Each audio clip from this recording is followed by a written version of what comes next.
2장 11절부터 20절까지 말씀입니다.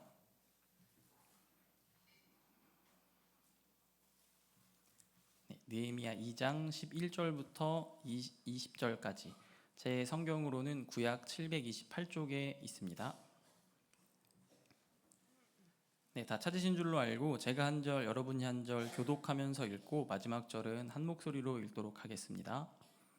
내가 예루살렘에 이르러 머무른 지 사흘 만에 내 하나님께서 예루살렘을 위해 무엇을 할 것인지 내가 너희에게 주신 것을 내가 아무에게도 말하지 아니하고 밤에 일어나 몇몇 사람과 함께 나갈새 내가 탄 짐승 외에는 다른 짐승이 없더라.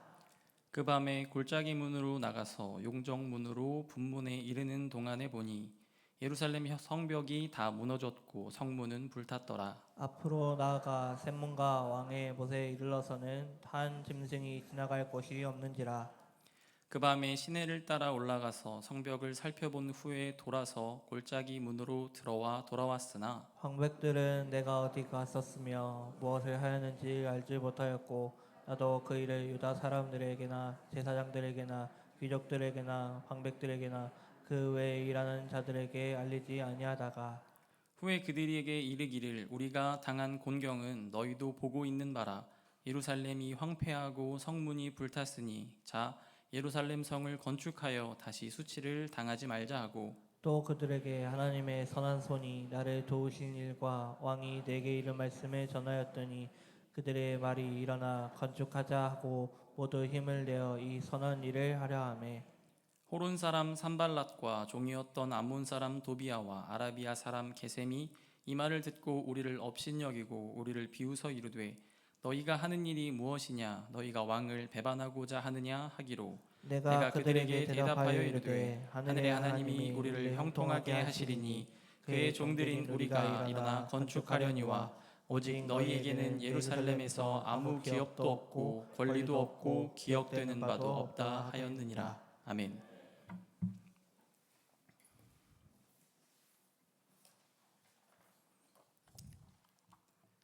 네. 요즘 인기 있는 예능 프로그램 중에 흑백 요리사라는 프로그램 혹시 아시나요? 이렇게 요리하는 프로그램인데요. 그러니까 프로그램이 어떤 프로그램이냐 하면요. 골목 상권이나 사람들의 입소문으로 유명한 소위 그 프로그램에서 표현하기로 흑수저 요리사들과 유명 레스토랑의 이제 셰프들이죠. 백수저로 표현되는 그 요리사들이 서로 요리 대결을 펼치는 프로그램입니다. 백수저 요리사들, 그러니까 유명 레스토랑의 셰프들과 흑수저라고 지칭되는 지역 곳곳의 맛집 요리사들의 요리를 보고 있으면 요리가 아니라 하나의 어떤 예술작품 보는 것 같은 느낌이 들거든요. 이렇게 아마 넷플릭스에서만 하는 것 같아요. 저도 이제 다 보진 않고 몇 편밖에 못 봤는데 이렇게 접시에 요리가 딱 나와서 보면 진짜 저거 먹는 건가 하는 생각이 들 정도로 되게 맛있어 보인다기보다 좀 멋있어 보이는 그런 요리들이 많이 나오더라고요. 요리만 놓고 보자면 둘 중에 누가 유명 셰프고 누가 맛집 요리사인지 정말 구분이 안 갑니다. 또 이제 프로그램 내용으로 이제 심사위원으로 백종원 아저씨 나오는데 눈을 가리고 음식을 먹거든요. 맛만 놓고 보더라도 누가 더 맛있는지, 그러니까 누가 유명 셰프인지 못 알아맞힐 정도로 실력도 박빙이에요. 그래서 일반적으로 생각하기로는 유명 셰프들로 이루어진 백수저가 더 요리를 잘할 것 같은데 막상 프로그램을 보면 뭐 맛도 모양새도 사실 누가 더 낫다라고 딱 잘라 말하기가 어렵습니다. 하지만 두 그룹 사이의 실력 차이가 확실하게 드러난 부분이 있었습니다. 그건 바로 요리에 대한 부분이 아니라 팀워크에 대한 부분이었어요. 그러니까 백수저 팀과 흑수저 팀 사이에 팀별 요리 대결이 펼쳐지게 됐는데요. 개인전에서는 박빙이던 대결이 백수저 그룹의 압도적인 실력 차이로 끝나는 경우가 있었습니다. 그러니까 흑수저 팀은 시간이 이제 다 되도록 요리가 되냐 마냐 이렇게 막 이런 얘기를 하고 있는데 백수저 팀은 청소까지 완벽하게 끝나는 여유를 보여주었거든요. 그러한 압도적인 결과로 만들어낸 바탕에는 이 가장 큰 차이는 다른 게 아니라 리더의 역할에 있었습니다. 흑수저 팀은 재료 선정과 어떤 요리를 만드냐 하는 문제까지 하나하나 의견 충돌이 일어났고 이를 수습하지 못하는 우왕좌왕한 리더십을 보여주거든요. 그에 반해 백수저 팀은 다부진 리더십을 보여줍니다. 저는 잘 모르지만 이렇게 요리사들의 세계가 되게 엄격한가 봐요. 그래서 그러니까 자기가 내가 팀장을 할게 그러면 그 팀장 말에 일사불란하게 움직이더라고요. 그러니까 하다가 어떤 경우가 있었냐 하면 이렇게 대장으로 있었던 내가 팀장을 할게 했던 그 셰프가 거기 다 유명 셰프들인데 이제 팀장으로 있던 셰프가 이제 숫자를 잘못 센 거예요. 요리 숫자를. 그래서 문제가 생겼는데 내가 책임질게 하니까 다른 사람들이 군말 없이 그냥 다 따라서 움직이더라고요. 결국 그 경기를 이기게 됐거든요. 다들 자기들 레스토랑에서는 다 자기들이 대장일 텐데 누구 하나 불평이나 항명 없이 일사불란하게 리더의 말을 따르는 모습을 볼 때 리더의 중요성과 역할 그리고 한편으로는 리더가 느꼈을 부담감이 얼마나 클까 하는 생각을 해볼 수 있었습니다. 많은 시선이 자기를 향하고 자기의 선택이 다른 사람의 어떤 생사를 좌지우지하게 되는 승패를 좌지우지하게 되는 그런 경우인 거죠. 그런 위치가 바로 곧 리더의 자리라는 거죠. 오늘 본문의 느헤미야 역시 예루살렘 성벽 재건이라는 사명을 가지고 사람들을 이끌었던 리더입니다. 황폐한 예루살렘을 바라보며 성벽 재건과 민족의 회복이라는 중책을 떠올렸을 느헤미야의 모습을 통해 오늘 우리가 품어야 할 교회를 향한 사랑과 회복의 은혜 그리고 느헤미야의 그 마음을 품었으면 합니다. 느헤미야에게 성벽 재건을 명하시며 그에게 은혜를 베푸셨던 주님이 오늘 우리와 함께 하시며 우리를 교회로 부르셨음을 기억하며 우리에게 맡기신 성벽이 있음을 기억하며 함께 말씀으로 들어갔으면 하는데요. 네, 다들 아마 새벽 기도에서 느헤미야 말씀을 보고 계셔서 많은 내용은 다들 어느 정도 알고 계실 줄로 알아요. 네, 오늘 본문은 느헤미야가 예루살렘에 도착했을 때의 상황부터 시작이 됩니다. 앞서 말씀드렸듯이 새벽 기도에서 이제 느헤미야 말씀을 보다 보니까 느헤미야의 상황에 대해 어느 정도 아실 텐데요. 간략하게 오늘 본문 앞 내용을 말씀드리자면 먼저 느헤미야서의 시작은 페르시아의 수산궁에 있었던 느헤미야의 이야기로 시작이 됩니다. 느헤미야 1장에서 그는 형제인 하니니에게 예루살렘의 형편을 듣게 되죠. 그곳에 남은 이들의 상황은 고생과 수모를 겪고 있으며 하나님의 임재를 나타내던 예루살렘은 폐허가 된 채로 버려진 채로 그렇게 참담하게 있다는 소식을 듣게 됩니다. 이때 느헤미야의 반응이 참 인상적입니다. 황폐해진 예루살렘의 소식을 들은 그 반응이 참 인상적인데요. 성벽이 무너지고 성문이 다 불타버려서 황폐해졌다는 예루살렘의 그 말을 들은 느헤미야의 반응이 1장 4절에 기록되는데 우리 한 목소리로 읽어보도록 하겠습니다. 함께 읽겠습니다. 내가 이 말을 듣고 앉아서 울고 수일 동안 슬퍼하며 하늘의 하나님 앞에 근식하며 기도하여. 아멘. 느헤미야는 예루살렘의 소식을 듣고 눈물을 흘렸다고 성경은 기록합니다. 게다가 그는 금식까지 하며 하나님께 기도했다고 말하죠. 이는 느헤미야가 예루살렘을 곧 하나님의 백성과 그 공동체를 얼마나 아끼고 사랑했는지를 보여주는 기록이라 할 수 있습니다. 개인적으로 저는 이 부분이 느헤미야서 전체를 해석하는 데 있어서 바탕이 되어야 하는 느헤미야의 마음이지 않을까 하는 생각이 듭니다. 동족들의 고초와 예루살렘이 폐허가 돼 내버려진 꼴이 되었다는 소식을 듣고 눈물을 흘렸던 느헤미야. 오늘 본문에서 볼 수 있듯 그곳을 향해 직접 나아갔던 그의 모습에는 하나님의 공동체를 향한 진실한 사랑 그리고 행동하는 섬김이 있었다라고 할 수 있습니다. 왕이 술을 담당하는 고위 관리였던 그가 자신의 지위를 내놓을 각오까지 하며 예루살렘을 향했던 데에는 그가 하나님의 공동체를 어떻게 생각했는지 나아가 하나님을 어떻게 생각하며 섬겼는지를 보여주는 대목이라 할 수 있죠. 그렇게 느헤미야는 왕에게 자신의 상황을 아뢰고 왕의 제가를 받아 예루살렘으로 향합니다. 그렇게 오늘 본문의 상황인 황폐해진 예루살렘에 도착해 그곳을 거닐게 된 거죠. 제가 이제 중고등부와 청년부에서 설교를 할 때 이제 말씀을 나눌 때 자주 강조하는 게 있습니다. 첫 번째는 문맥이고요. 제 애들한테 늘 문맥을 강조하거든요. 이렇게 성경을 명언 보듯이 잘라서 보지 말고 앞뒤 문맥 속에서 이게 뭘 얘기를 하는지 봐라 이런 얘기를 늘 해요. 문맥을 강조하고요. 그 다음으로 이제 강조하는 게 뭐냐 하면 본문의 상황을 머리에 그려보고 그려진 상황 속에 자기를 대입해 보는 겁니다. 그러니까 오늘 본문으로 치면 느헤미야가 되어보는 거죠. 일종의 성경 해석의 이미지 트레이닝이라고 할 수 있을까요? 네, 저는 각자 이 시간에 각자의 머리에 오늘 본문의 장면을 그려보았으면 합니다. 여러분이 예레미야가 되어서 폐허가 된 예루살렘을 거닐고 있다고 말입니다. 오늘 본문을 보면 느헤미야가 밤에 일어났다고 기록하는데요. 이를 통해 우리는 본문 속 그의 순찰이 캄캄한 밤에 진행되었음을 알 수 있습니다. 밤에 잠자리에 들지 못하고 밖에 나왔다는 기록만 보더라도 우리는 그 안에서 느헤미야가 느꼈을 고민과 부담, 또 결의와 다짐 같은 걸 생각해 볼 수 있죠. 밖으로 나선 그는 이제 골짜기 문을 지납니다. 용정을 지나고 분문을 지납니다. 시선이 머무는 곳곳이 무너진 잔해로 황폐해진 상황입니다. 이어서 샘문을 지나 왕의 못에 이르게 되는데요. 여기서부터는 길이 좋지 않아집니다. 널브러진 성벽의 잔해들이 길을 가로막고 있고 말은 더 들어갈 수 없는 상황인 거죠. 한번 그 상황에 내가 있다면 어땠을까 하는 겁니다. 예루살렘에 도착했고 주변에 보이는 건 황폐하고 말을 타고 순찰을 하던 중에 말이 들어가지 못하는 상황까지 된 거죠. 본문의 기록은 없지만 아마 말에서 내려야 하지 않았을까요? 길의 상태가 말이 다닐 수 없을 지경이었다고 말하지만 본문은 계속해서 느헤미야의 순찰을 기록하고 있으니 말입니다. 말에서 내려와 낮아진 시야와 직접 무너진 그 잔해들을 발로 밟았을 때 그의 마음이 어땠을까요? 하나님 은혜와 하나님의 그 은혜, 그 상징과도 같았던 땅 예루살렘이 폐허가 되었고 그 조각을 밟고 섰을 때 느헤미야의 마음에는 여러 가지 생각들이 동시다발적으로 떠올랐을 거라는 생각이 듭니다. 그러니까 본문을 준비하며 저도 머릿속에 이 부분을 그려봤는데요. 이 당시에는 신발이 이렇게 지금처럼 밑창이 단단하지 않으니까 밟는 것들이 다 느껴졌겠죠.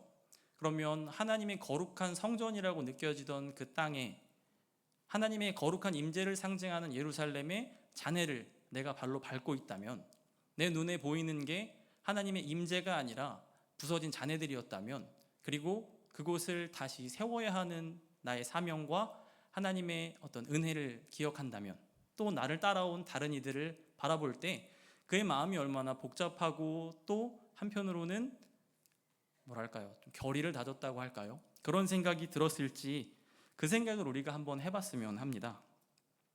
오늘 본문을 보면 느헤미야는 함께 순찰을 나갔던 이들에게 아무 말도 하지 않고 묵묵히 무너진 예루살렘을 눈에 담습니다. 그리고 하나님이 주신 예루살렘과 그 공동체를 향한 마음을 가다듬죠. 아마도 이제 이후에 느헤미야가 성벽을 쌓자 이런 말을 하는 걸로 보아 느헤미야가 하나님으로부터 받은 사명은 무너진 예루살렘 성벽을 세우라는 내용의 응답이었을 겁니다. 그가 하나님께 기도하고 구하며 행했던 사역을 생각하면 아마도 성벽 재건을 중심으로 한 유대의 회복이 그의 사명이었고 그는 아마 말은 하지 않았지만 그 생각을 그때 하지 않았을까요? 하지만 한편으로 그가 오늘 본문 가운데 말하지 않았던 그 내용이 무엇인지 우리는 아마 평생 알 수 없을 겁니다. 성경이 기록하고 있지 않으니까요. 그 내용이 무엇인지는 느헤미야만 알 수 있겠죠. 말하지 않고 입속에 담아뒀던 그 마음은 말이죠. 느헤미야와 하나님 사이의 소통이며 이는 둘만의 깊은 교제, 사귐, 느헤미야의 사명이었을 겁니다. 앞서 말했듯이 우리가 만약에 그 자리에 있었다면 우리는 어떤 마음을 품었을까요? 여러분들 다 그 자리에 있었다면 만약에 어떤 마음을 품었을까요? 저는 그 마음이 어땠을지 지금 우리도 말하지 말고 오늘 본문 속 느헤미야처럼 속으로만 생각해 보았으면 합니다. 그 마음을 속으로만 한번 담아봤으면 해요. 그리고 저는 지금 여러분께 드는 그 생각이 교회를 향한 여러분의 마음이며 하나님께서 여러분에게 주신 교회를 향한 뜻이라고 하나님과 여러분 사이에 말할 수 없는 깊은 사귐 1대1의 은혜라고 말씀드리고 싶습니다. 느헤미야가 예루살렘을 향해 품었던 그 안타까움과 절절함, 다시 일으켜 세우겠다는 다짐과 그 마음의 근간에 자리한 주님의 몸된 교회를 향한 사랑이 우리 모두에게 있기를 소망합니다. 그리고 앞서 말했듯 여러분이 느헤미야가 되어 생각했던 그 마음, 교회를 떠올리며 들었던 그 마음 역시 하나님과 여러분의 둘만의 깊은 사귐 가운데 있는 여러분만의 하나님의 뜻이자 사명이라는 걸, 우리는 그 사명을 따라 살아야 한다는 걸 기억했으면 합니다.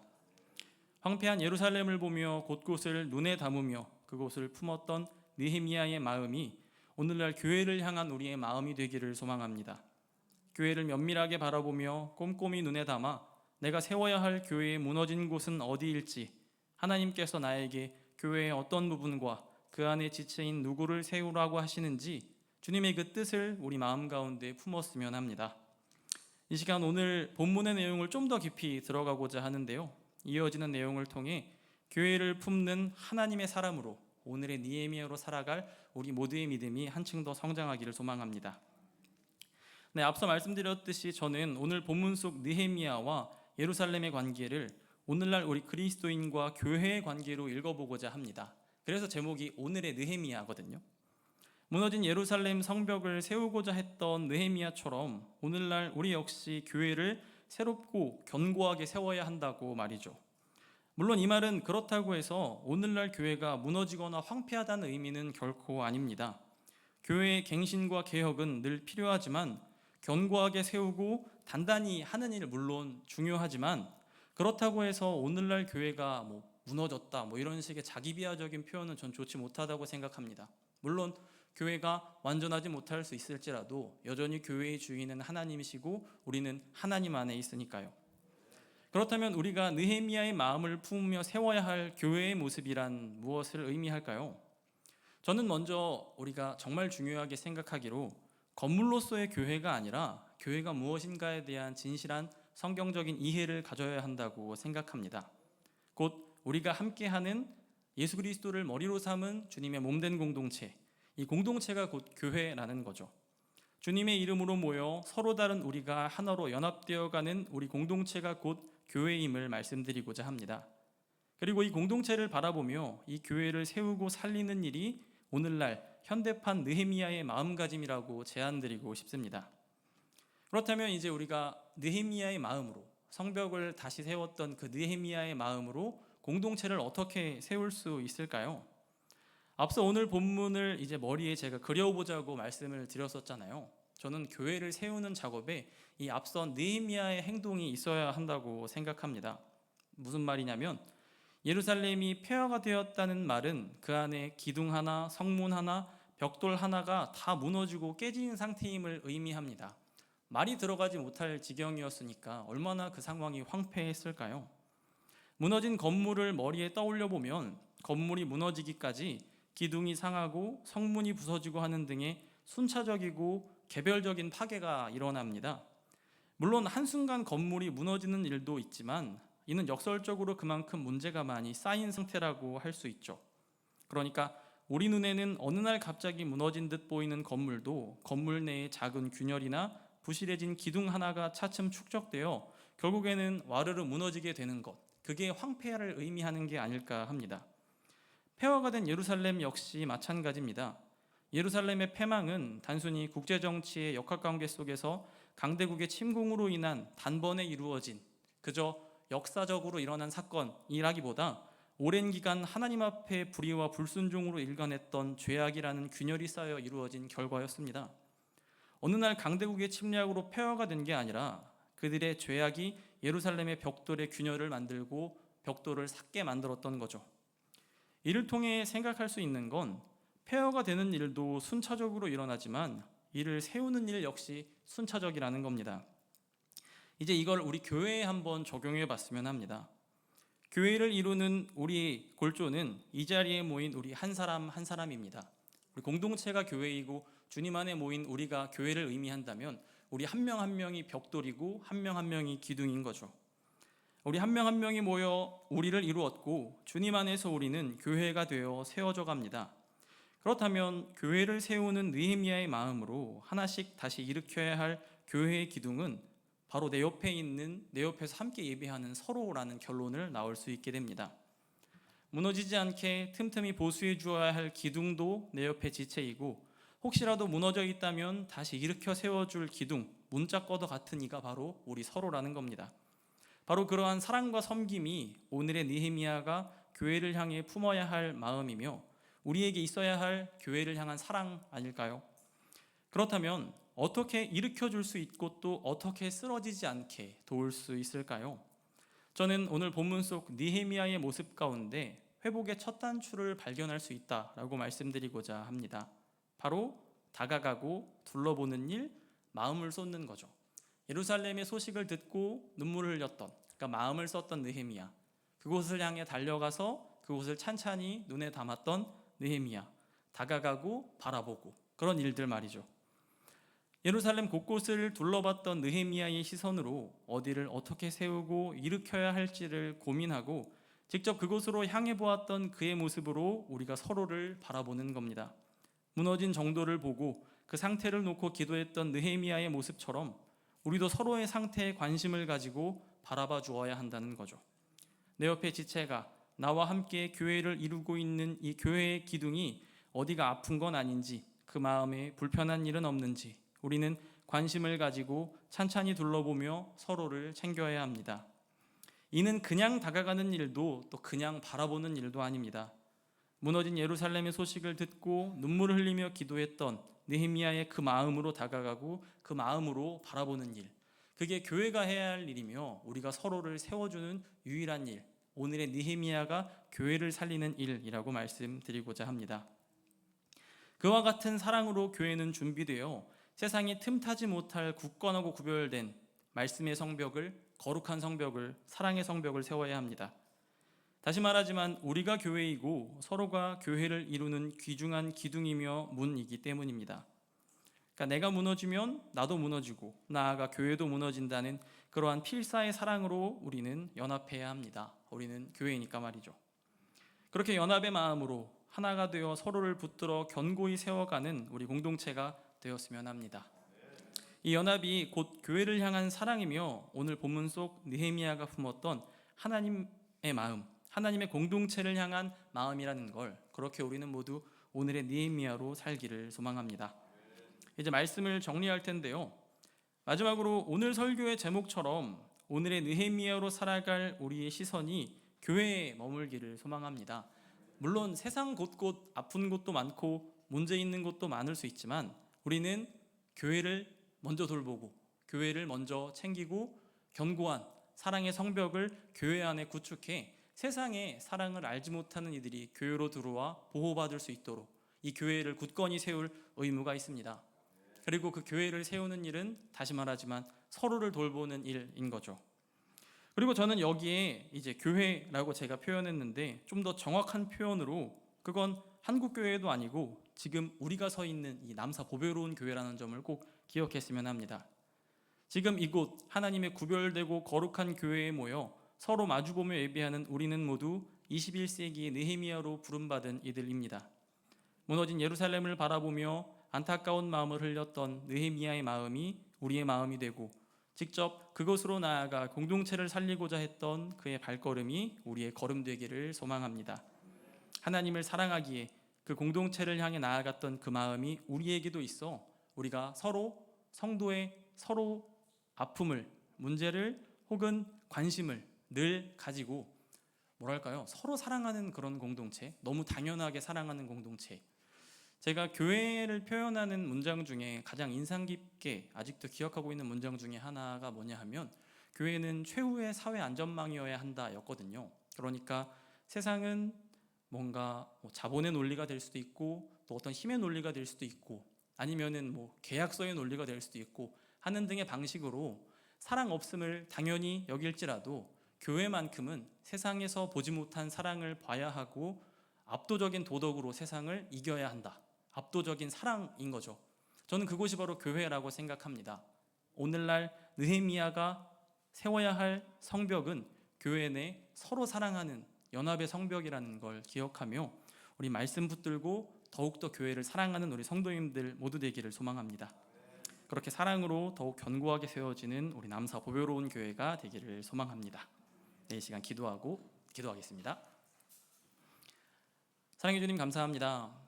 오늘도 우리가 거룩한 교회에 모여 함께 예배하게 하시고 함께 주님께 나아가게 하시니 감사합니다. 주님 돌아보면 예배할 수 있는 이 공간도 감사하고 무엇보다 함께 예배할 수 있는 서로가 있음에 또 감사하며 주님이 우리가 이렇게 공동체를 이루어 주께 나아가게 하신 은혜 그 모든 것이 감사합니다. 주께서 우리를 느헤미야의 그 사명 가운데 부르신 줄로 압니다.